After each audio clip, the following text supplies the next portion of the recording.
රින්න රින්න රින්න රින්න රින්න රින්න රිනෝ පචුම කිලලහත් පොලිගා ගත්තරිනෝ කොට්ටෝරුව වගේ කොටපු රින්න රිනෝ ගහපු කෙබර රෙද්දී බීරෙනෝ රිනෝ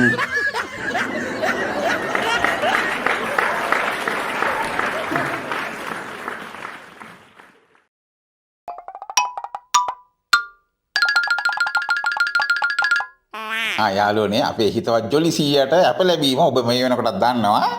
ඉතින් මේ වීඩියෝ එක අපි හැදුවේ ඊයේ උදේ ඉඳන් ඒ ගැන වැඩි විස්තර හෙට වීඩියෝ එකෙන් ගේන්නම්. ඒ අස්සේ ඊයේ උදේ වෙච්ච ආතල් සිදුවීම කීපයක් බලලා ඉමු. කුකුල් චමි ඔබ ඊශ්වර දෙයියෝ දැකලා තියෙනවද? කොවිලේ ඉන්නේ. හැබැයි ඔබ ඊශ්වර දෙයියන්ගේ වයිපර් එක දැකලා තියෙනවද ලයිව් ඒ කියන්නේ පණ පිටි?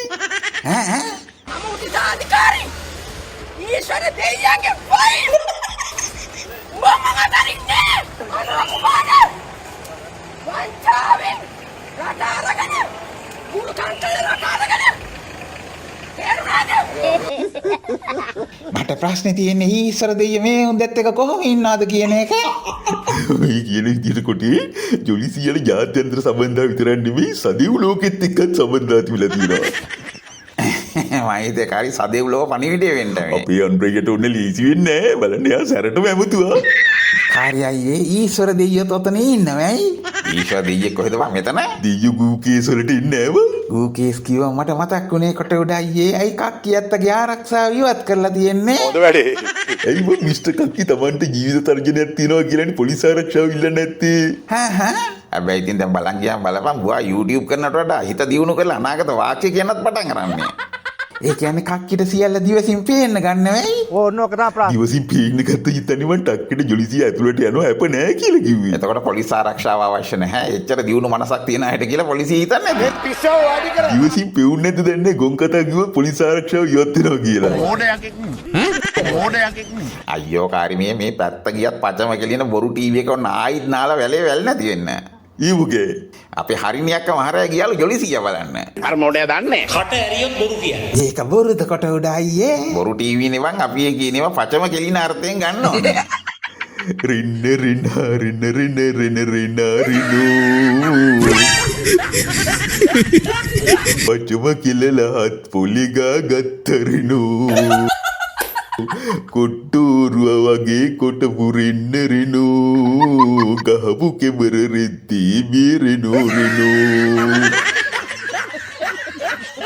කාරි අපි වහාම හැරෙමුද පරණ දෙයියෝ ටීවී එකේ පුරෝහිත ළමයා වෙතට. කවුද කාරි අයියේ පුරෝහිත ළමයා? අර උදේට උදේට පත්තර කියවන එක පැත්තක තියලා එයාගේ ඔලු මොට්ටල අදහස් අපේ ඔලුවට ඔබන්න හදන සින්නටි කිරි. මොකද සින්නටි කිරි කොල්ලා කියන්නේ? බලහන්කෝ. අපේ වර්තමාන ජනාධිපතිතුමා අනුර කුමාර දිසානායක මහත්මයාට අනුරාධපුරේ යන්න වෙනවා. රුවන්වැලි මහා සෑරඳුන් මැද පුදාගෙන අටමස්ථානයේ නායක හාමුදුරුවෝ මැද පුදාගෙන කතා කරලා ප්‍රශ්න කියලා රටේ තියෙන තත්ත්ව දැනුවත් කරලා තව ඉන්න ගමන් මොනවා හරි මාධ්‍යමවත් තියෙනවා නම් එනවා. ඒ අතරතුර ආපහු පාරක් එනවා. එතනින් පස්සේ තබුත් එකම හරියදී මතක් වෙනවා මං අම්මා බලන්න යන්නත් උනා අම්මා ඉන්නව ඇත්තේ ගෙදර කියලා. එතකොට ඔන්න අම්මා බලන්නත් යනවා. එතකොට රජයේ මුදල්, රජයේ වාහන, තෙල් ගහගෙන ආරක්ෂකයෝ පාන හතරක් ගියත් තුනක් යනවා නම් මං තමයි කියලා කිව්වනේ. එහෙම ගියත් රජයේ වාහන. එතකොට වික්‍රමසිංහ මහත්මයා ප්ලේන් එකෙන් බැහැලා ට්‍රාන්සිට් එකක් අරගෙන එතන යාමයි. තමුත් එකම ඉඳලා හන්දියෙන් කරලා අම්මා බලන්න ගිහිල්ලා අදරෑ මට ඉන්න හිතනවා පොඩ්ඩක් අපේ පරණ ගෙදරනේ කොච්චරනවත් කියලා ආරක්ෂකයෝ ටිකටත් ඉන්න කියලා ඉඳලා හෙට උදේ ආවොත් මං කියන්නේ. එතකොට මේකත් අර කියන ආකාරයෙන්ම දේපල අවභාවිතයක්.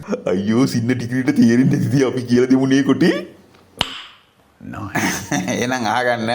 ඔයාගේ නොතේරුම් කමට හෙවත් ලදරු කමටනේ ඔය ප්‍රශ්නේ අහන්නේ. ඔයා සහ ඔය ප්‍රශ්නේ කරේ තියන් ජොලිසියගේ මහජන මුදල් අවභාවිතව යටපත් කරන්න උත්සාහ කරන පිරිසට අපි කියන්නේ Let's go.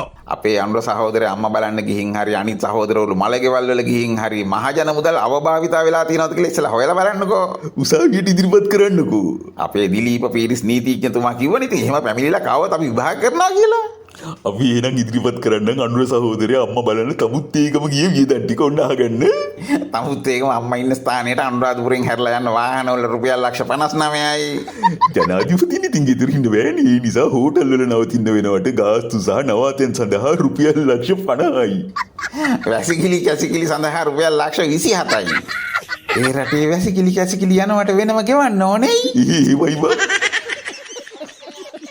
කාරි මේ ඔක්කොම රුපියල් වලින් අපි කිව්වට මේවා ගෙවන්නේ පවුම් වලින් ඈ. අපි කිය දැන් ඒ කාලේ රටට විදේශ විනිමය මේ මුදල් නැට්ටටම හිඳිලා හිටපු කාලේ බලහන්කෝ අපි අනුරయ్య කරලා තියෙන දේවල් නේ. ඒකම කොටේ ආවතේව කරුවන්ට පවුන් 200යි. ඒ කියන්නේ රුපියල් 80000යි.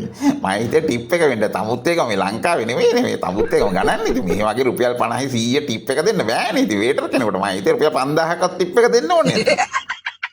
මේ වියදම් සඳහා ජනාධිපති කාර්යාලයෙන් ලක්ෂ 132යි පොලිස් හා නාවික හමුදාවෙන් ලක්ෂ 32යි. ඉන්න ටිකිරි කොළුවෝ ඔයයි කියන විදිහට මේ නාටකම් මේ දුප්පත් රටේ දිගටම වෙන්න අරින්න ඕනේ. ඔන්න මං අද කිව්වා කියලා හිතේ තියාගන්න. මේකේ අවසානයක් නැතේ.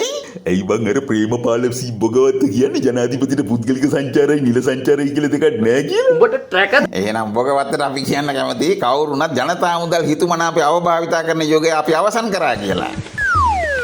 උඹලත් ඒක කරන්න බෑවා. ඇයි මොකේ ප්‍රශ්නේ? ප්‍රශ්නේ කියන්නේ දැන් උඹලා ඔය කරන වැඩෙන් රාජ්‍ය සේවකයෝ ළමයි ඉස්කෝලේ ගිහිල්ලා බස්සන්නත් ඇමරෙනවනේ. කරන්න එපා. පවුනේ. හරි බොලේ රාජ්‍ය සේවකයා යන වාහනේත් රජයෙන් නම් පෙට්‍රල් ගහන්නේත් රජයෙන් නම්. ඒ වාහනේ තමුන්ගේ ළමයා ඉස්කෝලේ ගෙනියන්න බෑ පොදු ජනතාවගේ බදු මුදලින් කියලා දැන්වත් තීරුම් ගනි. හොඳයිනේ වැඩේ අපි වගේ ළමයා බස් එකේ ඉස්කෝලේ යවන්න වැඩේ ඉවරයි. පර්ෆෙක්ට්. ඕනේ මේ මන් දැන් තියෙන දෙවෙනි ප්‍රශ්නේ. මොකේ දෙවෙනි ප්‍රශ්නේ? මුළු විපක්ෂේම අන්න බෝල් වෙලා අන්න අරුව හොයලා දීවංගෝ. කවුද දත් දොස්තරවද? නෑ බං විපක්ෂේට මොනාට දත් දොස්තරේ. එහෙනම් කවුද හොයන්නේ? අපි දැන් පස් කකා හොයනවා අර ඉන්නවා කිව්වා. රතු වැලි වැඩියා.